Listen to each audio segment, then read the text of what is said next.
Good morning, everyone. My name is Kristyn Wong-Tam, the Member of Provincial Parliament for Toronto Centre, as well as the official opposition critic for the Ministry of the Attorney General and 2S LGBT issues.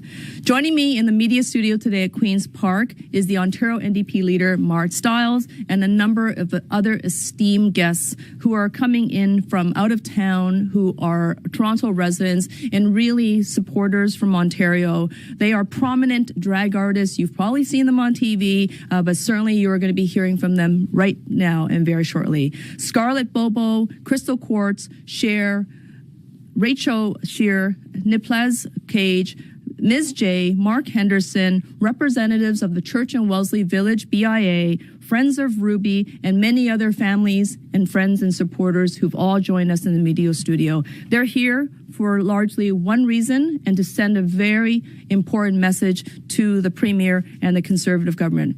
The topic that brings us here is deadly serious.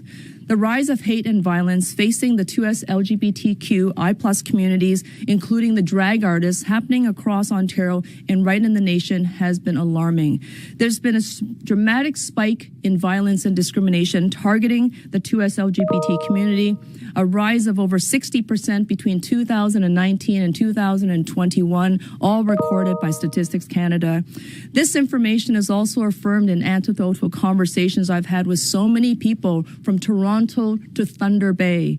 Literally everywhere in between, we are seeing community members rally, but also they're fearful of what happens next if we don't have protection from the government and law enforcement to take care of them.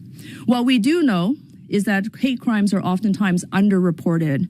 And even though it is underreported, what I've heard from our drag communities as well as their audiences, it has been alarming. I'm just going to list a few of the cities that we know and municipalities that we are aware of where protests anti-2S LGBT extremists have taken place.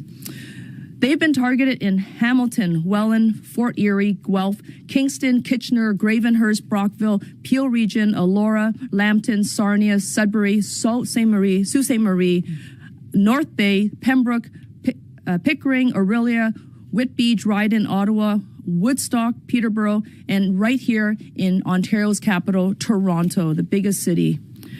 For months now, as the 2S LGBT critic, I have been repeatedly asking the Ford Conservatives for their plan on what are they going to do to keep this community safe.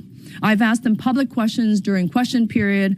I've spoken to the ministers in private, trying to urge them to take real action because we need real action to keep our community safe. Their replies have been consistently vague, unfocused, and ultimately unhelpful. The drag communities are done waiting for this government to take real action in effective ways, and so is the Ontario NDP. This is why this afternoon I'll be introducing a new private members bill, co-sponsored by the other NDP Queer Caucus members, MPPs Terence Kernahan, Lise Bourgeois, and Jill Andrews. We are joined here also with MPP caucus members Sarah Jama as well as Chris Glover.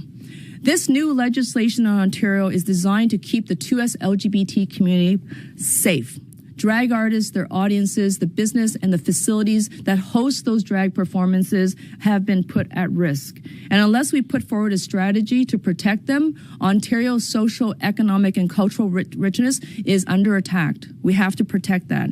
The proposed legislation does two things, and I will go through them. Firstly, it enables the Attorney General to create a 2S LGBTQI+ community safety zone to prohibit within 100 meters of the property any homophobic, transphobic act of intimidation, threat, offensive threats, offensive remarks, protest, disturbance, and distribution of hate propaganda within the meaning of the criminal code. It also comes with it a penalty of $25,000 if prosecuted successfully. Secondly, the Act creates an Ontario 2S LGBTQI+ Safety Advisory Committee to provide recommendations to the provincial government on how to improve safety for our community and to prevent further hate. We need to be able to have the government publish an annual report and an update on the progress of this work. It is that critically important. Our community is scared, but we're not going to take it lying down. We're going to stand up and rise up where we can to fight back, because we have to. Everything is on the line, and we need government action to be much more visible, much louder. Doing nothing, saying nothing is simply not good enough. This private members bill is supported by many prominent drag artists, not just in Canada, but I suspect that it will be supported by drag artists and the LGBT community around the world in short order. Everyone is looking for solutions. I'm really proud to have the support of the Church and Wellesley Village BIA, who is also here today to lend their support to the importance of such a bill. The Ontario NDP has now done the work to create this plan to keep the 2S LGBTQI+ community safe, and we're asking the Conservative government to just adopt it.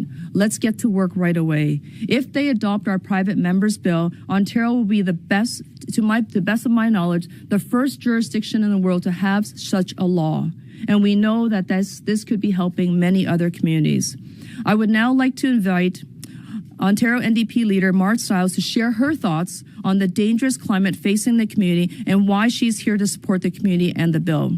Following our leader, the next two speakers are Crystal Quartz and Scarlett BoBo, two incredibly talented and prominent drag artists in Canada and well-known around North America. They will share firsthand their experience of what it's been like to face that targeted, hateful discrimination and harassment, the impact that it has had on their own lives, the lives of their family, their loved ones, and the communities and the business that are trying to support them. Thank you. Thank you, Kristyn, and good morning, everybody. I'm Marit Stiles. I'm the leader of Ontario's NDP and His Majesty's official opposition, and I'm really proud to be here today. I want to thank everyone for coming out today to support Ontario's drag and queer community in their effort to stand up against any violence threat to their safety. Ontario has a very rich history of celebrating drag queen and kings and the artistry and talent that they bring to the stage. Over the years, the popularity of drag performance has grown steadily. But unfortunately, especially in the past few months, anti-queer and anti-trans hate has also grown steadily. We've seen an uptick in harassment and violent threats against drag artists, including right here in Ontario. The shooting late last year at the LGBTQ club in Colorado was a heinous hate crime in a continuing trend of hate and violence directed towards 2S LGBTQ+ communities across North America. We know that hate crimes based on sexual orientation and gender identity are at their highest level in many years. Drag events, including family-focused ones, have been targets of hate and anti-queer protests imported from the U.S., and we're seeing this trend, as MPP Wong-Tam mentioned, all across this province.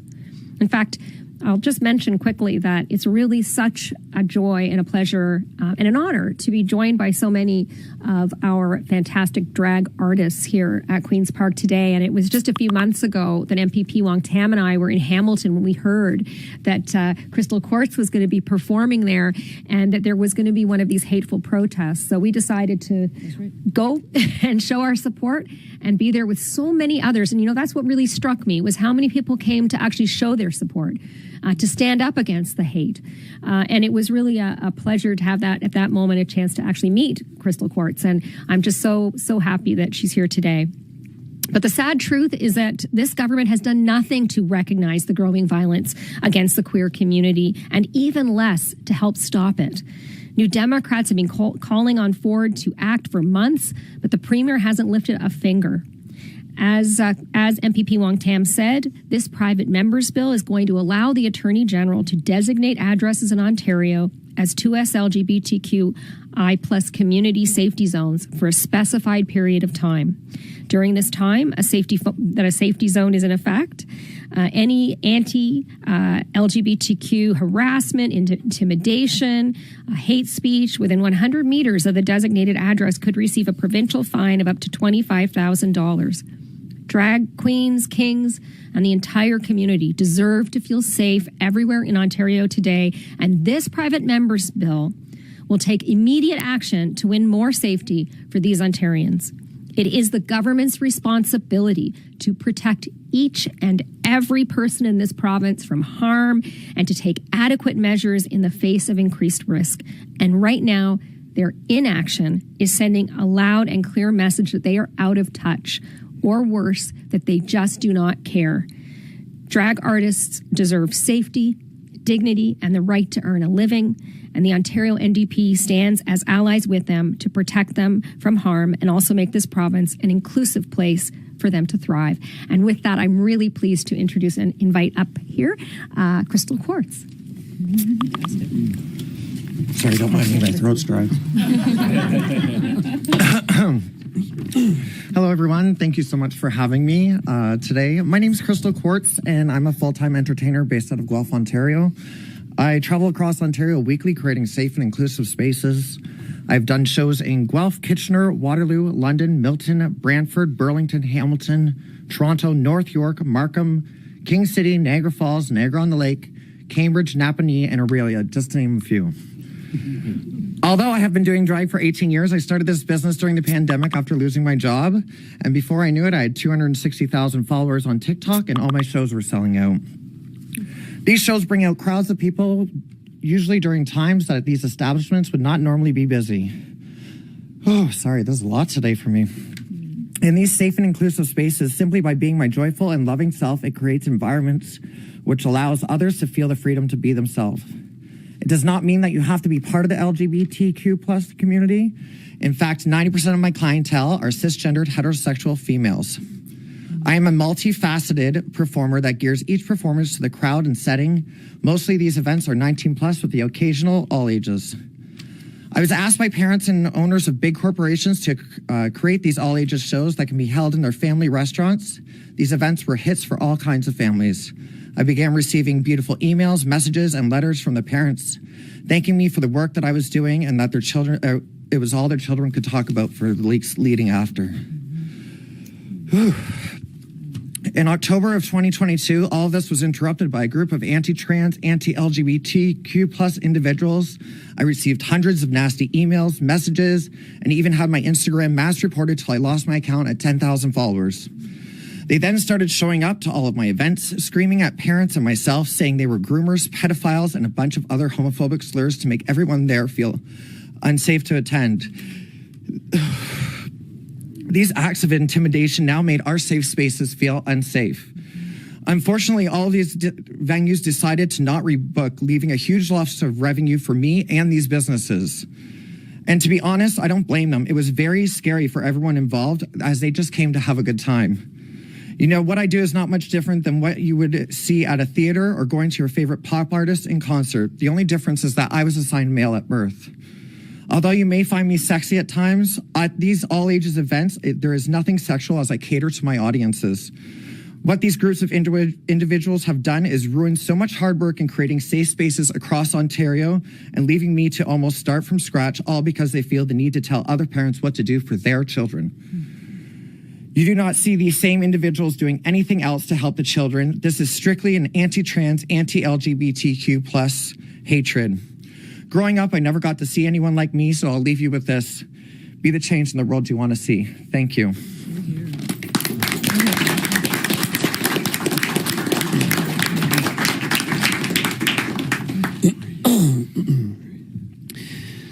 Good morning, everyone.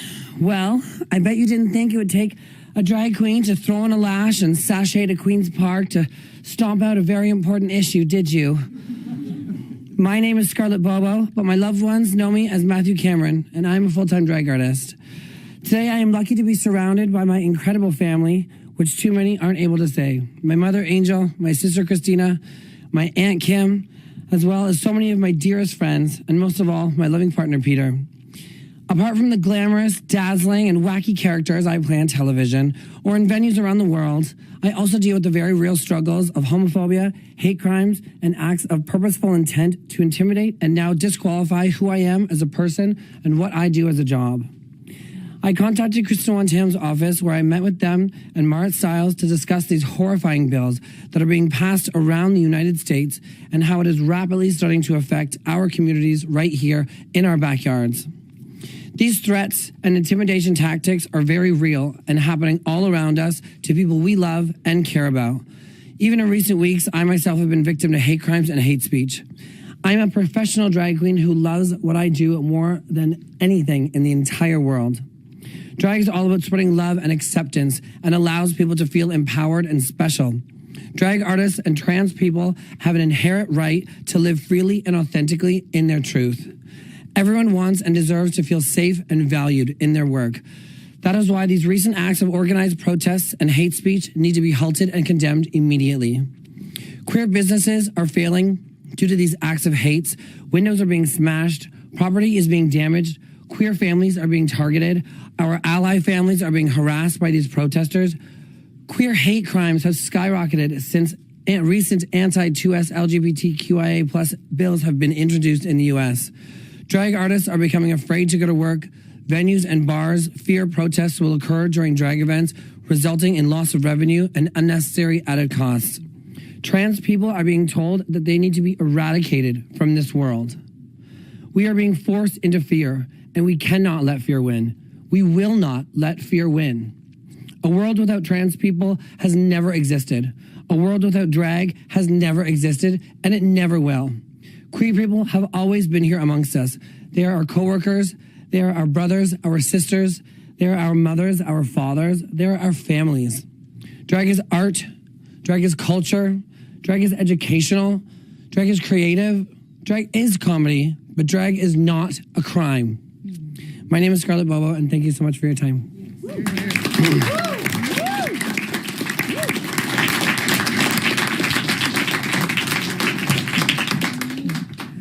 Thank you so much to our remarkable speakers, to our leader, Marit Stiles, who has been steadfast in her support for the 2S LGBT community. She's never wavered when I said we need help. She stepped up right away and said, how can I help? How can she help?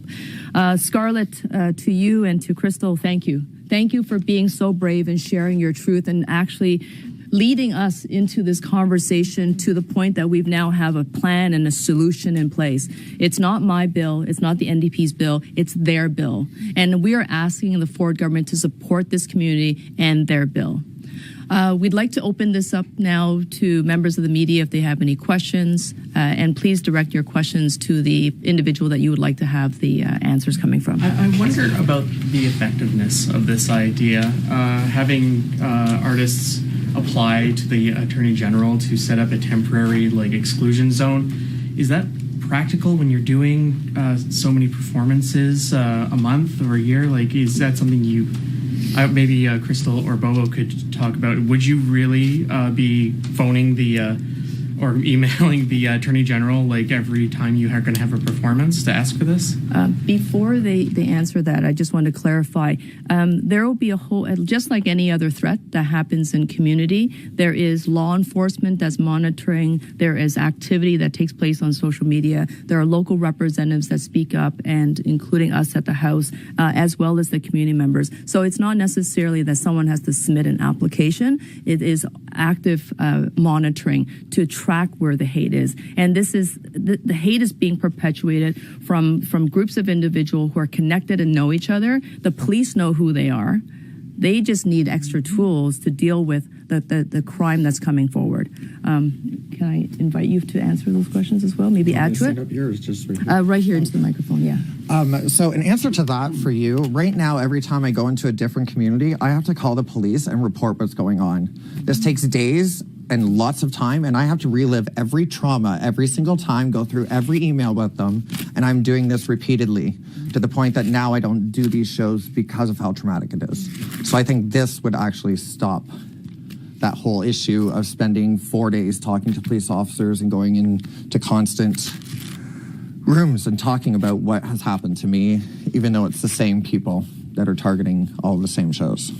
So if it's the same people and you know who they are, is there a bill that could then perhaps target the root cause of this rather than, and no offense, but is this a Band-Aid, like a temporary safety zone, but don't you want to get to the root of the problem and deal with that right then and there?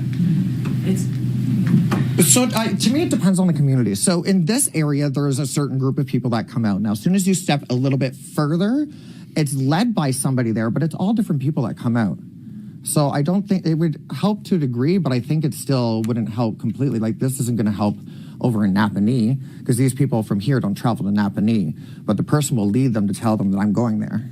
You worry that this could tease the protesters? You know, having a bill with this type of wording, could it just simply encourage them to, you're telling me that I can't protest, I'm going to go protest even more? Yeah. Thank you. Cynthia, to your point about specifically, is this a Band-Aid solution? The bill is written in a way that allows us to have a two-pronged solution. One is the immediate safety zone that the AG, the Attorney General, can enforce. And then secondly is to create an advisory committee of our community members to come up with the government in partnership a anti-hate strategy that is then consistently monitored for implementation with goals that have to be met. So we know we don't have a one-size-fits-all solution. That's why the bill is written in a way that allows us immediate response and then a longer-term strategy to deal with broad hate. And with respect to your question about inflaming, right, about bringing out more protesters, I think, staying quiet and doing nothing is not the right response. I think, if anything, the community members have been struggling on their own. They've been talking to one another.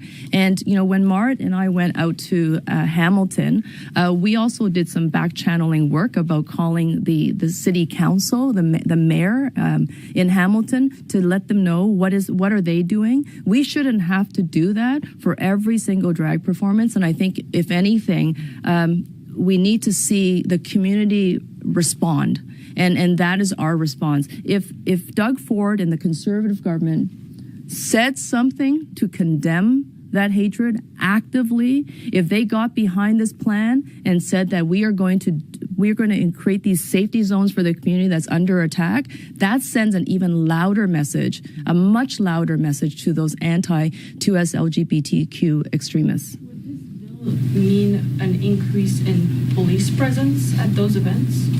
No, I don't think so. I don't think that's always going to be the right response. I would say that the Attorney General will simply create a zone that means that anybody crossing that zone that's distributing hate propaganda, that's propagating hate speech, they are going to be in contradiction of that law.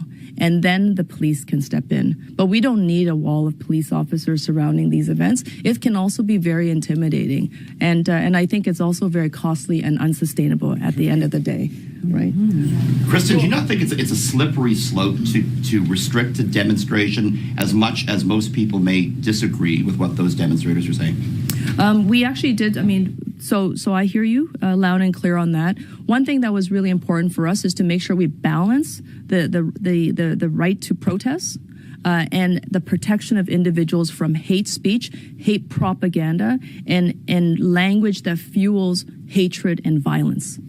So in that case, if we have to evaluate it that way, keeping communities safe is important. People are allowed to protest.